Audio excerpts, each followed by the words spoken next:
Hello. So this week's Reading Corner is going to be with my mother. I am surprising my mother with a visit. She's always cooking, always in the grocery store.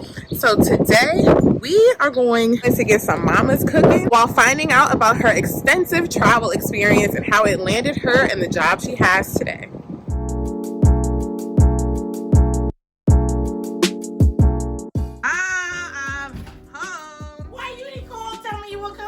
What you cooking? Nothing you eat, because I'm making a roast. I'm going to make me a sub. You can have a bite. You should have called me.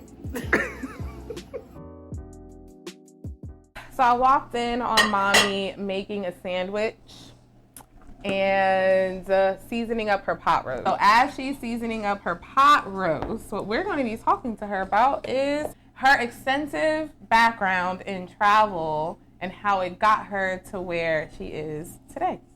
So first, my mom cooks everything, okay? She cooks every event that I have. I have Iowa round roast. This roast was $20. To this right here. Yesterday in Giant. And it was reduced because it's Lent. And a lot of people give up meat for Lent. So when everybody else is giving up all the meat, it's reduced, marked down. This was a $20 roast. And I got it for less than $10. So mommy is a bargain grocery shopper. Yes. I refuse to give up the reins and order this inner cart, Instacart, whatever y'all want to call it. Inner cart. With the roast, I want to rub it. So I didn't want to keep going back to the cabinet and shaking. So I got a little bit of everything in here. There's a little bit of everything in here. I got onion, garlic, oregano, parsley, a little accent, and that's old school. A little accent. A lot of black pepper. I like a lot of black pepper in my roast beef.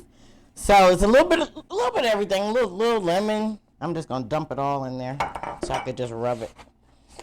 I'm gonna brown it and then I'm gonna put it in the slow cooker. This is the trick that I've learned, and I got this from the comedian Rel. I think I told you about it. He said the key to this roast was 7-Up. And you have 7-Up? It works. It absolutely works. I didn't know they still made 7-Up. And you know, maybe that's why I can't find it in a little bottle. Can't find. You can only get it in the big bottle, and it's never on sale. I noticed. Cause I was thinking, well, maybe can I switch it for Sprite? The Sprite's always on sale, but there is something to that 7-Up. That's some old school. What? All right, Monique, just big chunks. So while I got Monique cutting up the veggies for me, which is a rare moment, click like, subscribe, wherever it is, wherever you see it on your screen, click it. If you want to see more videos like this, if you want to see me cooking some more, click like, subscribe, click it. Dump it all in here? Yep. Now, would you rather this other than fresh garlic? It tastes the same. I don't care what they tell y'all on TV. Y'all could be chopping, pressing, whatever. Give me the jar of garlic, please, and let's keep it moving. I like a lot of garlic, so I don't have time to be chopping all the garlic that I like to eat. And I'm going to show you a good way to get it out. Okay, so this is the point we're going to add the 7-Up. Well, hold that jar of garlic, and then we're going to add the 7-Up instead of any water, any broth, anything is going to be the 7-Up. Pour it in there, and that's how we're going to get all the garlic out, that jar.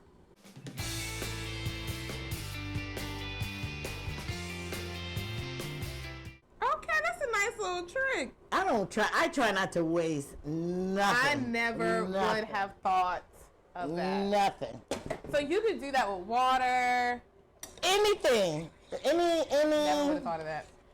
Okay, so tell the people how you got into travel. What was your first experience in the travel industry? To make the story short and sweet. Brace yourself. Nothing is short and sweet when it comes to this one. Your dad. When I met your dad, I was working for Steinway & Sons Piano Company, doing accounting work. Tommy's from New York. So she was literally working on Steinway Street for Steinway & Sons when I met your dad. And he worked for TWA. TWA, which is no longer around. Trans World Airlines, so really dating ourselves.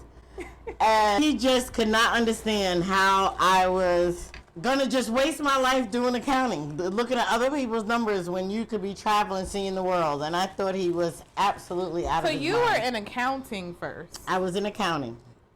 I started doing accounting, and he kept telling me how wonderful it is to work for the airlines. And I just listened, and I think, this guy's full of crap. I'll keep my good day job, not my 9 to 5. Mind you, I think I was like 19 back then. Okay. So one day I saw in the New York Times they advertised a Sunday. People know back then Sunday, the employment page on Sundays in the New York Times was fabulous. That was the day to get all So I saw TWA had a huge ad. They had like a huge page, hiring customer service.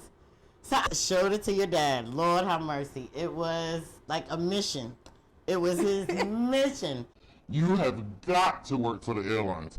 And he started drawing the computers, and computers were big boxes back then. Nobody had a home computer. So I'm like really thinking, this guy is like an alien to me. Like, what are you talking about? Because I'm going to work every day and I'm hand typing out bills to people, no computer. So when you're talking all this computer to me and you're drawing the computer, I'm like, oh, he is so full of himself. That's what I'm thinking the whole time. So lo and behold, I get the interview and I tell him that I got the interview. Martin went and got me a suit. I never forget it. It was brown velvet. Wait, were y'all dating? Brown, we were dating. It was cute. It was a fitted jacket. He went and bought it by himself? Yes. You weren't with him? No. God, once I said I had the interview, he was so excited. The skirt was like fitted pencil skirt with the 3 pleats in the back. I never will forget that suit. Okay, I get the interview, and he's prepping me the whole time. He said, now, You gotta say you work for a travel agency. Come up with an agency that doesn't exist anymore. I think Ann Vonnie worked for a travel agency on Merck Boulevard that I knew was no longer in business. And I got to the interview. It was at JFK Airport. I was late. It had something to do with traffic, but knowing my personality, I came running in. And the guy was like, well, we're done. Oh, you was late. Yeah, it was over. It was over. And I said, hey, wait a minute. Don't yell into the microphone. Oh, they were leaving. It was like 5 or 6 guys. I've never seen an interview like this in my life. Mm-hmm. I just jumped out. Hold on, you got one more person. And I had to make a serious impression on these people. And I just started talking and rattling and saying I work for this travel agency on Merck Boulevard that I didn't even know existed or didn't exist. It just started rattling. And the next thing I know, the guy came back and said, you, come on. And that was the beginning. So both you and Daddy worked for the airlines at one point, right? Yes. So how did you flip it from working to the airlines to supporting the federal government? Again, your dad.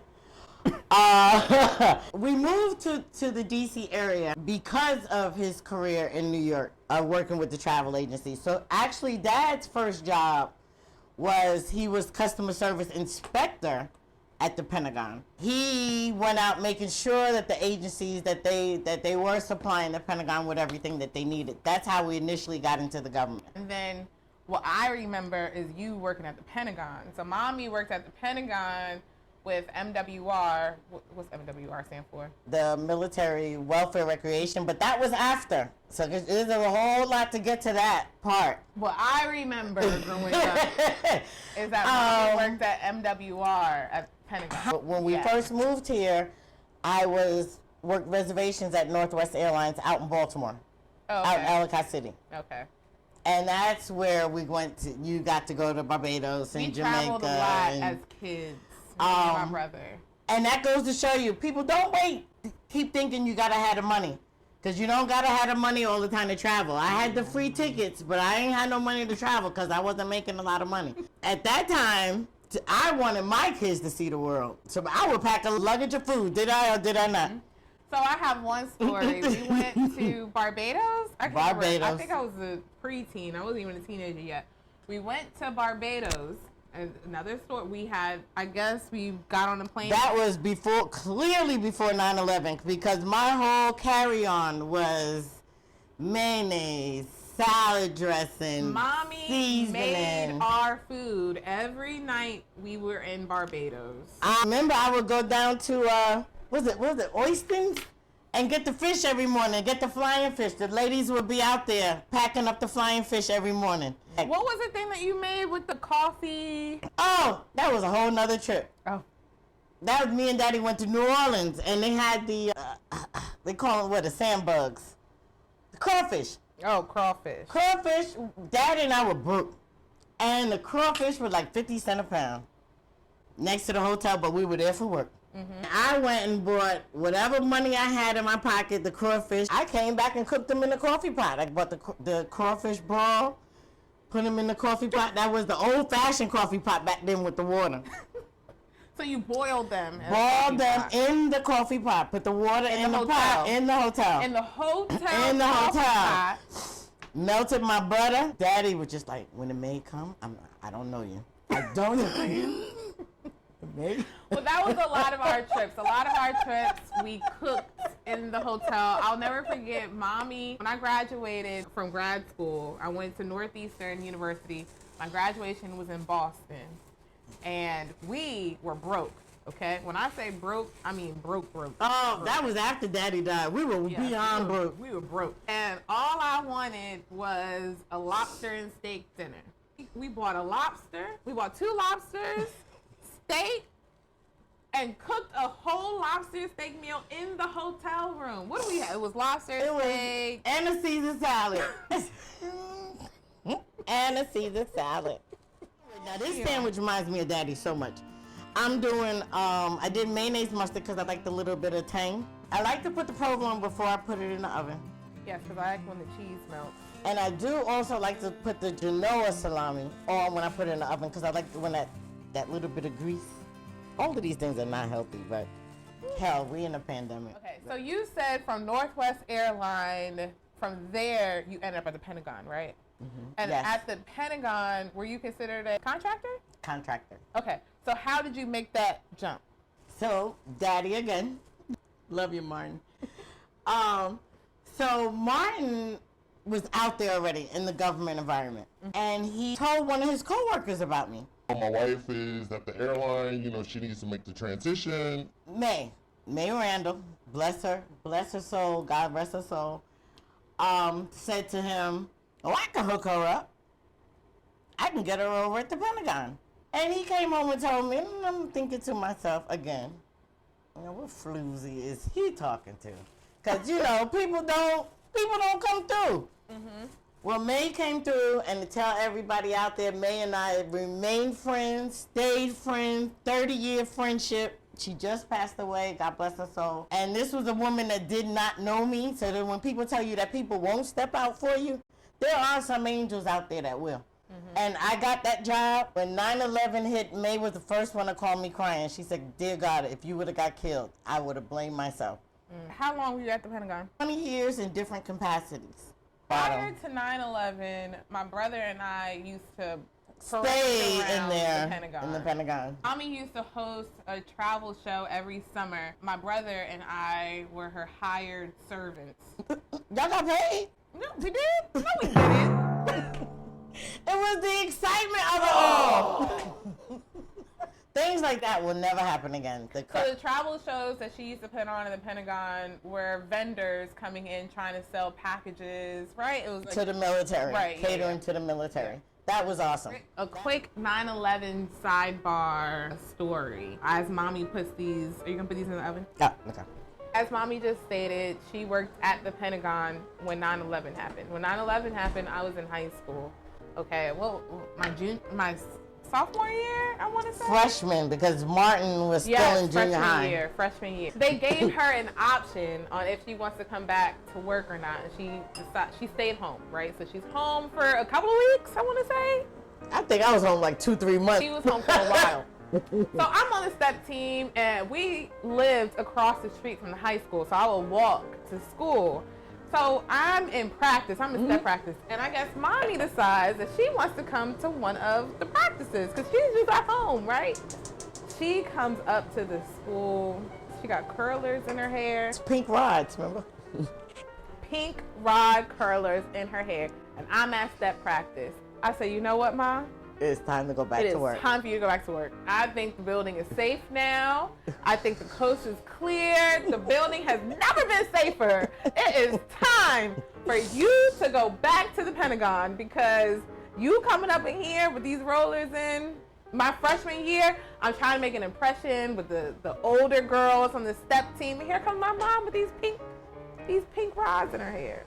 So earlier you made a point about, you and Daddy being in the travel. You want some ham? Oh, it's ham?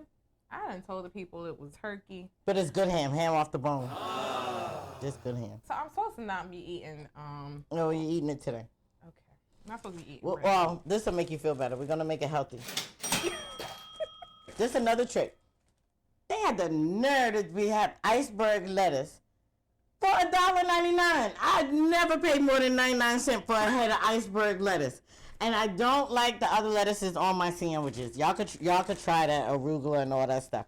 But let me tell you this. There's a bag of mixed salad at Giant is 99 cents. And it got carrots, it got cabbage, and it's delicious. Look, you think you're eating a salad. This makes your whole sandwich much more healthy. So going back when you used to travel with me and Martin, what would your recommendation be to traveling on a budget with kids? I would say don't be closed-minded. If you got kids, you want them to see the world. You want them to see what's different than what's in front of them in their front door. You can do it economically. You have to know what you're comfortable with, what your family's comfortable with. So if you don't recommend a website, how do you know what deals are out there? Like, how did you know? The locals. Okay. Because in my day, there was no internet. There was no internet. So you got to talk to the locals. And I still do that. I love being with the locals. Do you want this on your sandwich? They are good. Do you want some on your sandwich? You're going to eat it in the conclusion? Yeah. Okay. Got it. So we're done making our sandwiches. We're not going to bore y'all by eating on camera. So this is where I'm going to end it. Tell these people where you got these pickles from. Okay. These are Bubby's pickles. They are really good. But I am truly a pickle connoisseur. So if I really went in my fridge and picked out a bunch of pickles, that's a whole nother video. So mommy will buy new pickles in the grocery store, get to the car, eat a pickle, decide if she likes it or not. If she doesn't like it, she takes it back. Another good one. They're like $6, $7. Are you kidding me? If I get to the parking line, it's not good, it's going back. Sorry, sir, but the top was popped. Thank you guys for tuning in to this week's Red Ink Corner. I hope you learned some interesting facts of traveling and some facts about cooking, like the 7-Up and the garlic. I had fun. Yes, and you got to meet my mom. Subscribe if you want to see more. You love her.